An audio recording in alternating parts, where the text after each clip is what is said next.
I've been a closet crossdresser for over 50 years. The only time I was caught was by my wife, who made it clear that she thought it was inappropriate. I worked for a major bank in the UK, and in the 1970s, I had a job that required me to be away from home Monday to Friday for 2.5 years. This gave me plenty of opportunities to explore my alter ego, Alison. About 2 years before I retired, I decided to set up a false email address and website as Alison, claiming to be based in San Francisco. I had visited the city a couple of times with my wife, so I knew it well enough to discuss it if necessary. To make the email appear more authentic, I set my computer's time zone to match San Francisco's, 8 hours behind the UK. I sent the email to 18 people, 16 of them fictitious, one to my wife, and another to a false name, Lisa, which I thought sounded American. The email read, "Hi ladies, Linda gave me your email addresses, thinking you might be interested in my story.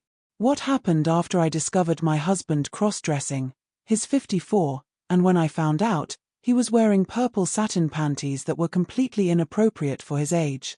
He also had on a matching bra, a garter belt, and black stockings, quite the contrast to what I expected. I was furious but kept my composure. I asked him how long he'd been wearing women's underwear and why. He said he'd been doing so for about 5 years, and it turned him on. I decided to let him wear lingerie, but under my conditions. He'd wear old-fashioned styles from the early 60s. I was determined he wouldn't compete with me.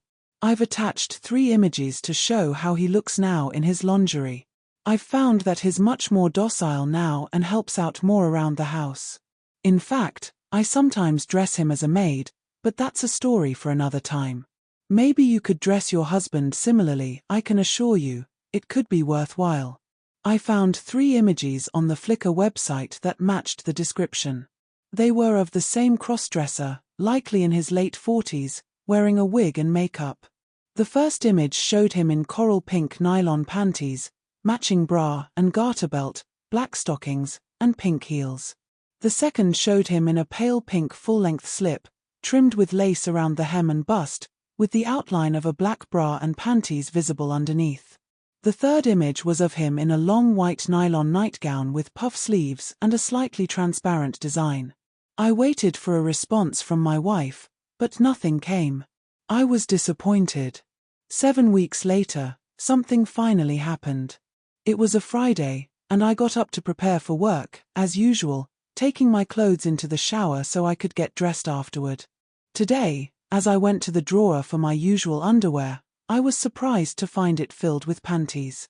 Most were full-cut nylon briefs, though I also noticed a few pairs of French knickers, bloomers, and even schoolgirl-style knickers in colors like bottle green, navy blue, and brown.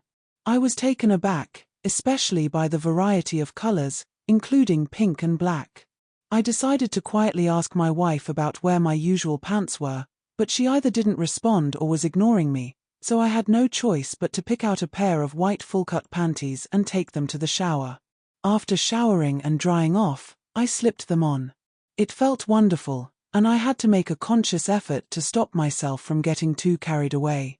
Aside from the panties, I dressed as usual for work, had breakfast, made my wife a cup of tea, and then drove to the bank. I couldn't help but feel that my colleagues might have noticed, but of course, they didn't. That evening, my wife and I had dinner in almost complete silence. We went to bed at the usual time, and when I reached under my pillow for my pajamas, I found them missing. Instead, I found a double-layer, knee-length turquoise nylon nightdress. I decided it wasn't worth protesting, so I put it on. Once again, I couldn't help but feel excited, even though my wife slept with her back to me. It seemed that the changes I had hoped for were finally starting to unfold. The next day, I wore another pair of white panties. Over the following weeks, I continued wearing them. I tried French knickers, and once, due to the cold, I wore a pair of pink nylon knickers. They felt a bit odd at first, but after a while, I grew to like them. I continued to believe that my staff might have suspected I was wearing women's underwear, especially the women in the office. Eventually, my socks disappeared, replaced by stockings and suspenders. Most of the suspenders were white, though there were a few in other colors. Some were plain, others frilly, and some had satin panels at the front. I even had a few with 6 or 8 suspenders. At first, I struggled with attaching the suspenders, but I realized it was easier to put them on backwards and then rotate them around. The stockings were mostly 30 denier, though I had a few pairs of 15 denier. I was always extra careful at work, trying to avoid any awkward moments where my trousers might rise and reveal my stockings. I hoped the suspenders couldn't be seen through my clothes. A few weeks later, I found that all my vests had disappeared, replaced with camisoles, teddies, and slips. There were both full-length and waist-length slips, all made of soft nylon and most lace-trimmed. At this point, I realized things were becoming more serious.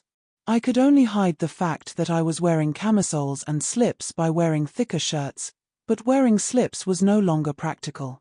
I continued wearing old-fashioned nylon nightdresses, usually ankle-length, though one time I wore a sheer baby doll set with matching panties. Around this time, I began to notice itching around my pointers and mood swings. I wondered if my wife had noticed. I was also having difficulty becoming excited. We had long stopped being intimate, and it seemed like she was somehow experiencing some hormonal changes. About 8 months after the panties first appeared, bras began to show up. I had expected this, but it still took me by surprise. Now, my wife expected me to wear bras to work, most of them padded to create the appearance of a larger chest, which I struggled to hide. There were also a few chest forms so I could achieve more realistic, moving chest as I walked. I was becoming increasingly worried about being discovered at work. If anyone noticed, no one mentioned it. By the time I was 58, I had been wearing women's underwear to work for over a year. Then, just after my birthday, my wife told me we had an appointment with the bank's HR department the following week. She wouldn't tell me why. When the time came, we were ushered into the HR manager's office. The manager, about my age, was wearing a rather plain woolen dress. I was wearing red camisoles with black lace trim, clearly visible under my white shirt.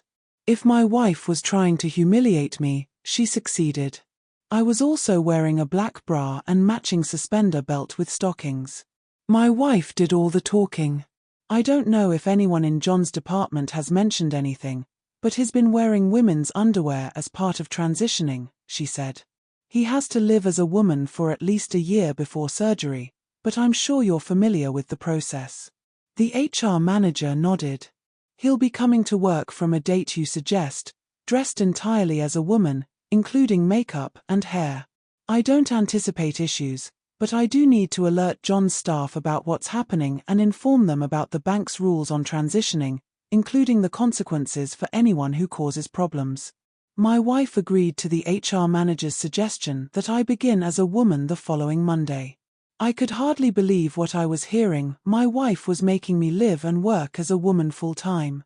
After leaving the bank, we went to various charity shops where I had to buy dresses, skirts, blouses, cardigans, and shoes, most of which were appropriate for my role as a manager at the bank. We also visited a specialist wig shop, where I was fitted with 4 wigs suitable for my age. 3 of them were tightly permed. The day I started work dressed as a woman came quickly. My wife drove me to work, something she rarely did. I was wearing pink underwear, bra, panties, suspender, waist slip, and tan stockings. Over the underwear, I wore a pink blouse that clearly showed my well-filled bra, and a brown pleated skirt. My wife had applied modest makeup, and to complete my look, I wore a permed brunette wig. On my feet were 2-inch brown heels. My wife had also acquired gold wedding and engagement rings, which I wore on the 3rd finger of my left hand. It was clear she wanted me to appear as a married woman, and at work, I was now known as Mrs. Allison Woodcock. On the appointed Monday, I arrived at work very apprehensive. Not long after I arrived, my deputy manager knocked on my office door. "Good morning, Mrs. Woodcock." "Good morning, Alice. How can I help you?" "On behalf of myself and all the staff, I just want to wish you all the best in your new life." It was a nice sentiment, or perhaps a subtle way of saying she didn't approve of my transition. The staff's reactions were mixed but telling. The younger women were more focused on my outdated clothes, with one even having the audacity to ask if my underwear was similarly dated. The older female staff members seemed more interested in whether I had a love life, which I found embarrassing. The male staff members mostly ignored me, though a few of their expressions showed clear disgust. 18 months later, I was offered early retirement, which my wife insisted I accept. On the day of my retirement, the staff held a farewell gathering for me. Alice said, "I understand you're going to Mexico for a holiday in 2 weeks. I've been to Cancun and enjoyed it very much. I hope you will too," placing extra emphasis on the last part. That's when it hit me, my wife had arranged for me to have gender change surgery. It wasn't what I had initially wanted when I sent the fake email.